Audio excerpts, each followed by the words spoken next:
यह एक अजीबोगरीब प्रयोग है। सभी लोग पहले लोहे का हेलमेट पहनते हैं और बीच में एक छोटी चिड़िया रखी जाती है। जैसे ही उनमें से एक स्विच दबाता है, उनके पूरे शरीर से तुरंत सफेद धुआं निकलने लगता है और उनका शरीर लगातार कांपने लगता है। हालांकि प्रयोग आधे में ही था कि तभी तारों में शॉर्ट सर्किट हो गया। भले ही सभी ने समय रहते हेलमेट उतार दिए, लेकिन तब तक देर हो चुकी थी। उनके शरीर में बदलाव शुरू हो गया। दोनों टांगे कभी मोटी तो कभी पतली होने लगी। जो पहले छोटी सी चेरी जैसी प्यारी सी मुस्कान थी, वह अब एक खौफनाक बड़ा मुंह बन गई थी। यहाँ तक कि उनकी 10 उंगलियां भी धीरे धीरे लंबी होने लगी। बस एक पल में ही वे लोग अदृश्य हो सकने वाले राक्षसों में बदल गए और जैसे ही वे किसी विशेष शक्ति वाले व्यक्ति की आंखें खा लेते, ये राक्षस थोड़े समय के लिए इंसानों जैसा रूप वापस पा सकते थे। इन राक्षसों की दहशत का पता चलते ही मिस पे ने जल्दी से बच्चों से कहा कि वे अपना सामान समेट लें और यहाँ से निकलने की तैयारी करें। लेकिन तभी राक्षसों के सरगना ने दायों को पकड़ लिया। बदले के तौर पर मिस पे को मजबूरन फिर से टाइम बर्ड में बदलना पड़ा और बेबस होकर पिंजरे में उड़कर चली गयी। बच्चे पलटवार करने वाले थे। राक्षसों का एक साथी वहाँ पहुँच गया। उसने एक बच्चे को पकड़ लिया। सौभाग्य से दायोंग ने समय रहते ट्रिगर दबा दिया, अपने साथी को बचा लिया।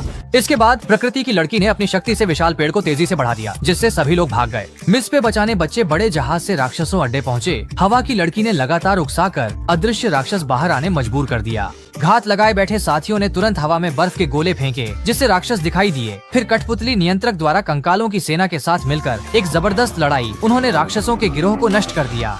थिएटर में प्रकृति की लड़की ने बीज फेंके। उम्मीद के विपरीत बीज तेजी से अंकुरित होकर एक व्यक्ति को जकड़ लेते हैं। फिर कठपुतली नियंत्रक के हाथी की गोलीबारी से उसे मार गिराया जाता है। जुड़वा बच्चों ने मुखौटा उतारकर पत्थर बनाने वाली आंख का इस्तेमाल किया, जिससे आखिरी राक्षस पत्थर में बदल गया और हार गया। अंत में डायन ने सभी टाइम बर्ड्स को बचाया और अपने साथियों के साथ नई जिंदगी शुरू की।